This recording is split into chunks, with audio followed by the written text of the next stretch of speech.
Selain memakan korban jiwa, gempa bumi yang disusul terjadinya longsor juga mengakibatkan 2 desa di Kintamani terisolasi sementara, yakni Desa Abang, Batu Dinding, dan Desa Trunyan. Sebab material longsor berupa tanah dan batu-batu besar menimbun badan jalan, sehingga akses jalan tertutup total. Evakuasi para korban pun terpaksa lewat jalur Danau Batur. Kasih Kedaruratan dan Logistik BPBD Kabupaten Bangli, Ketut Agus Sutapo menyebutkan sejumlah rumah warga diketahui mengalami kerusakan terutama di bagian tembok dan atap, termasuk kantor desa Buahan juga mengalami kerusakan. Bagian tembok retak dan genteng berjatuhan.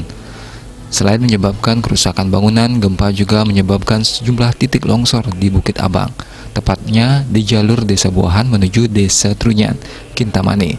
Diperlukan alat berat untuk proses evakuasi yang telah dikoordinasikan dengan Dinas PU, baik kabupaten dan provinsi untuk diperbantukan alat berat. Terkait total kerusakan yang terjadi, Sutapo mengatakan sementara ini belum diketahui dan pos melaporkan.